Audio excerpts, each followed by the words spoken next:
दिल्ली में और खराब हो रही है हवा।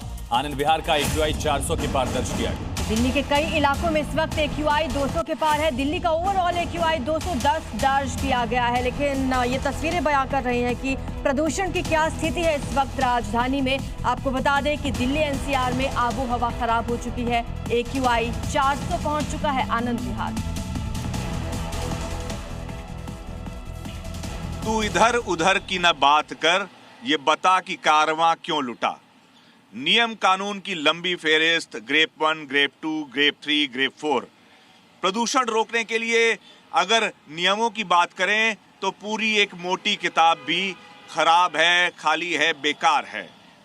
ये है ग्रेप 1 दिल्ली सरकार में जो लागू किया गया है, उसका परिणाम, उसका नतीजा और उसकी हकीकत जो कि जी न्यूज़ दिखा रहा है।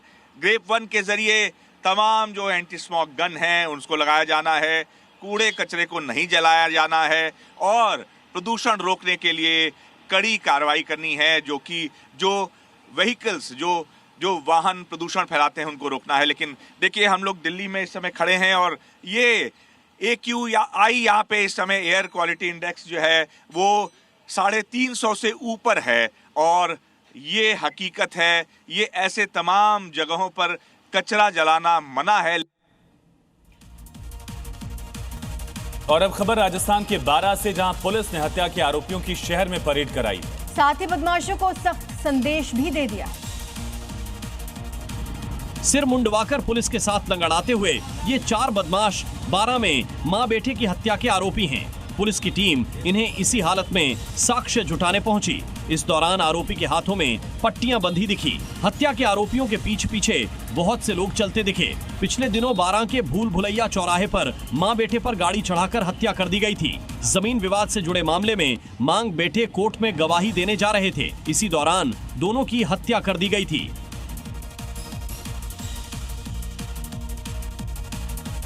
और अब बिहार से जुड़ी 5 बड़ी खबरों पर एक नजर।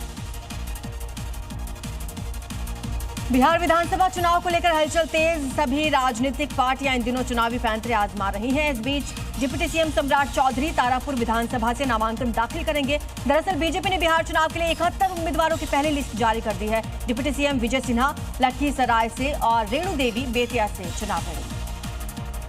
बिहार चुनाव को लेकर बीजेपी जेडीयू के बाद मुख्य विपक्षी दल आरजेडी ने भी टिकट बांटना शुरू किया। इस दौरान पार्टी के उम्मीदवारों को खुद लालू यादव सिंबल दे रहे हैं। हालांकि महागठबंधन में कांग्रेस और आरजेडी के बीच कई सीटों को लेकर खींचतान भी दिखी। इस बीच तेजस्वी यादव राघोपुर से आज नामांकन दाखिल करेंगे। बिहार विधानसभा चुनाव के लिए आम आदमी पार्टी ने भी अपनी दूसरी लिस्ट जारी कर दी है। आम आदमी पार्टी की इस लिस्ट में 59 उम्मीदवारों के नाम हैं। इससे पहले पार्टी ने 11 प्रत्याशियों की पहली सूची जारी की थी। बता दें, आम आदमी पार्टी अब तक 70 सीटों पर अपने उम्मीदवारों का ऐलान कर चुकी है। बिहार चुनाव को लेकर बीजेपी की पहली लिस्ट जारी होते ही राजनीतिक सरगर्मी तेज। इसी बीच बीजेपी आज उम्मीदवारों की दूसरी लिस्ट भी जारी कर सकती है। बीजेपी की पहली लिस्ट में सामाजिक समीकरण और संगठनात्मक बैलेंस को महत्व दिया गया। पार्टी ने 61 विधायकों को फिर से मौका दिया, जबकि 10 नए चेहरे शामिल। लोकप्रिय गायिका मैथिली ठाकुर बीजेपी में शामिल हो गई हैं। बीते कुछ दिनों से उनके राजनीति में आने की खबरें सामने आ रही थी। इस बीच बिहार बीजेपी अध्यक्ष दिलीप जायसवाल ने उन्हें पार्टी की सदस्यता दिलाई। सूत्र बता रहे हैं कि मैथिली ठाकुर दरभंगा की अलीनगर विधानसभा सीट से चुनाव लड़ सकती हैं।